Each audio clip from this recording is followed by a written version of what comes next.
Sandy. I'm a licensed realtor here in the Central Florida area. Today I'm going to do a video for you on high interest rates 2023.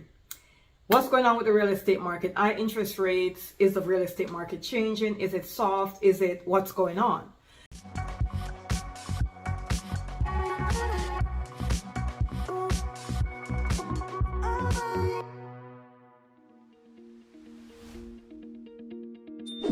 So we're in the Central Florida area, that's the area we cover, and we also have network right throughout the states, like all 52 states and across the country because we are in Central Florida.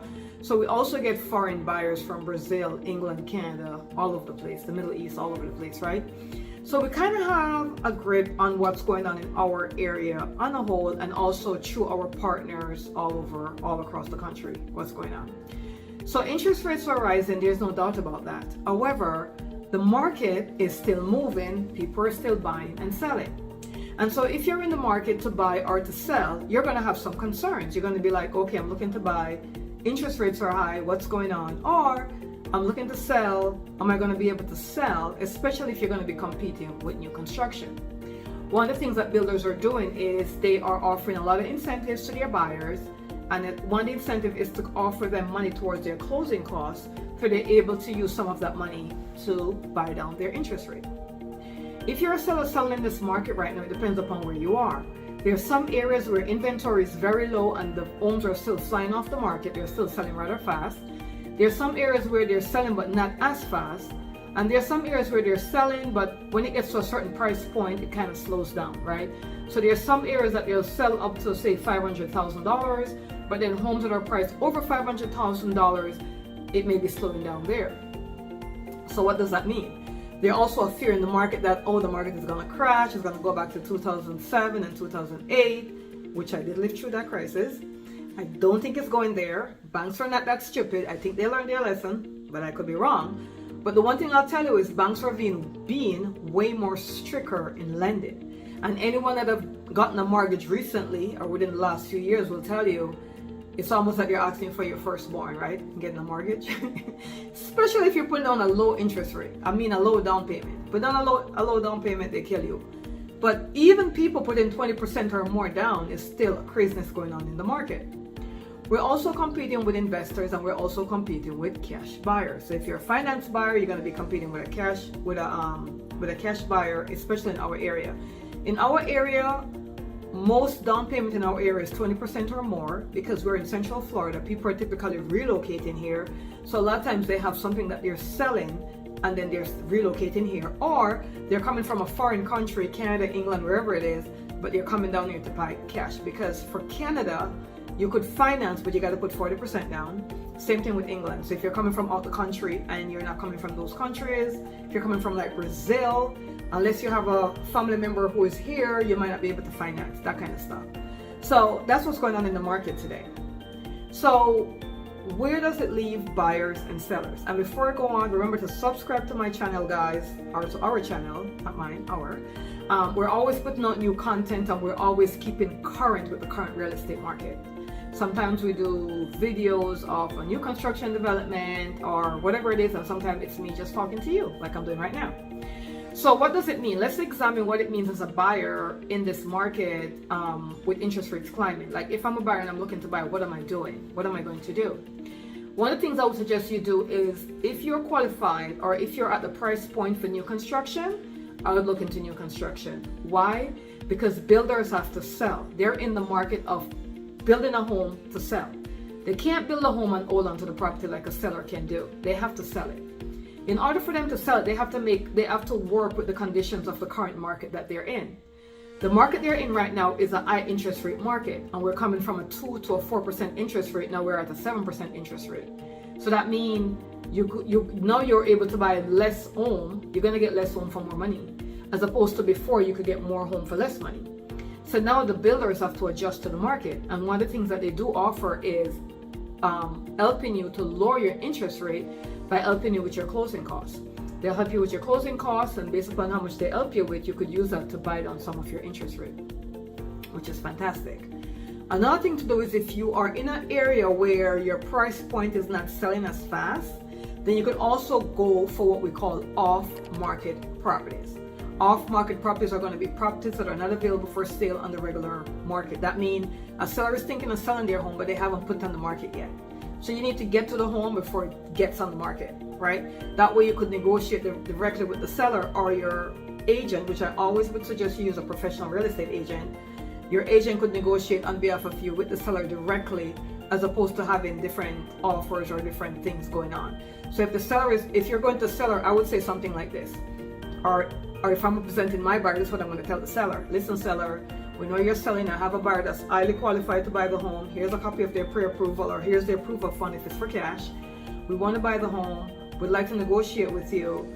Remember now that you're not going to have to prep the home up for sale and have all these different people walking through your home and doing all these open houses.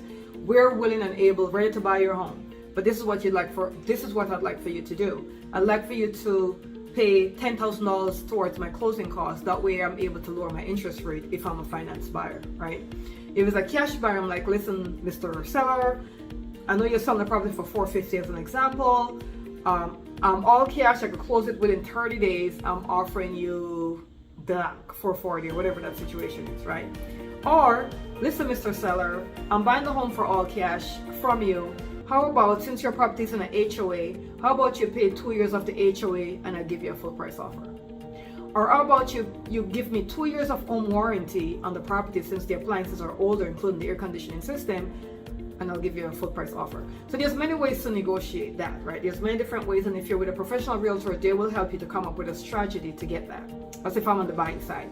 Let's say I'm on the selling side, because a lot of people that we deal with are actually selling their home to buy a home, right? So let's talk about the selling side. If you're on the selling side, if I'm a seller and I'm selling this market, I'm going to do a few things. Because I know that I need to get as many buyers as possible into my home, whether it be a cash buyer or a finance buyer. And I want as many buyers as possible that qualify for the price point that I'm selling my home at to look at my home. What am I going to do? I'm going to do a preliminary home inspection. Why? Because I don't want to have an offer and then the buyer's inspector come in and throw a monkey wrench in my deal, right? So I want to know what's going on with my home. I know I've lived there for a few years, but I have no idea what's going on with the home. I want to know where I stand. A big deal in Florida right now is the age of the roof, right? A lot of insurance companies are pulling out of Florida, number one. And number two is if the roof is a certain age, I don't care if it's warranted for 30 years or 20 years. If the roof is over 5 years old, it's starting to give problems. And over 10, even more problems, right? So if that's the case, and I'm a seller and I know my roof is 10 years old, one thing I'm going to do is I'm going to do a 4-point inspection. So when the buyer comes, I'm like, here's my 4-point inspection. This is what my inspector said on the 4-point inspection, and I'm going to do a wind mitigation test as well to check the integrity of the roof. Because the insurance company is going to want to have a wind mitigation inspection, and they're going to want a 4-point inspection. So I'm going to do it ahead of time. Here you go. I got it. I'm also going to call my title company with the help of my realtor, and I'm going to find out what's going on with my title. Is there any lien on the property I wasn't aware of? Because there are times when there are lien on properties that people don't know that is on there until we get close to the closing table. That's when we find out.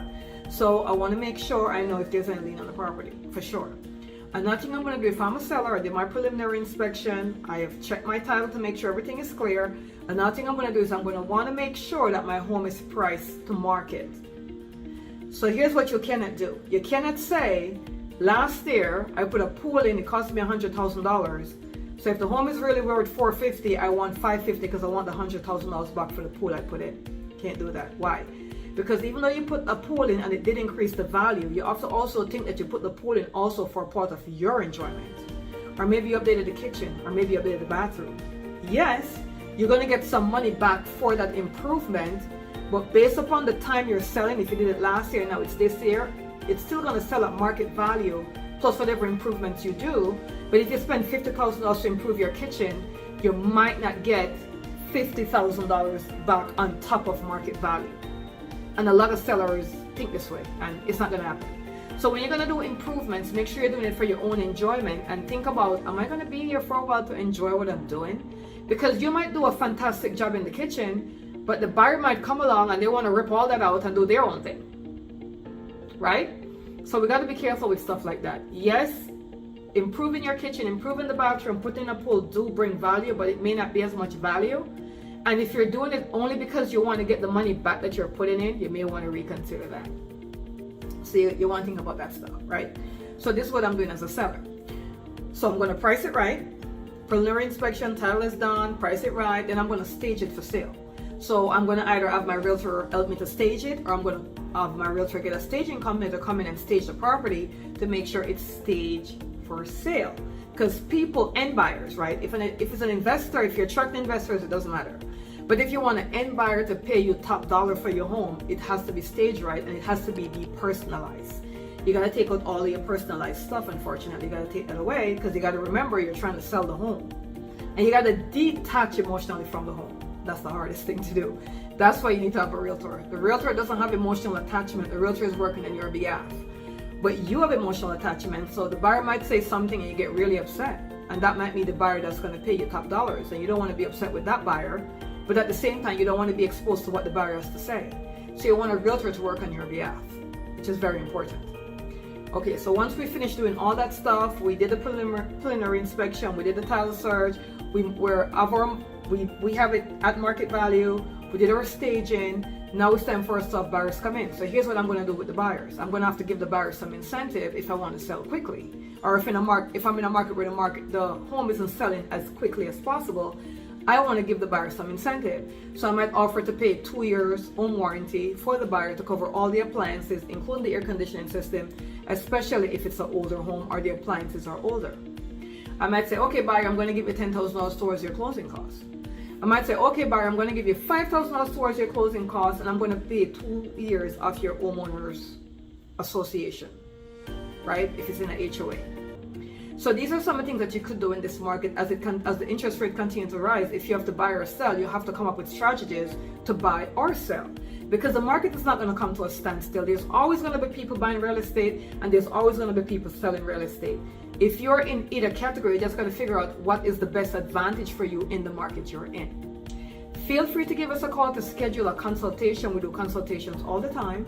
It could be in person, or it could be on a Zoom call. Our information should be somewhere up here or somewhere below the video. It's 407-791-4713. Remember to subscribe to our channel, because we're always putting out new videos. If you don't want to talk to us yet, you're like, I don't want to talk to them, I just want to watch your videos. Make sure you subscribe so you see all the videos that we put out. And if you have any questions, concerns, you could text us at any time. We will just text you back. We're not going to call you. We understand you want to be contacted through text. We get it. Thank you so much, guys, for listening. Again, this is Sandy in the Central Florida area.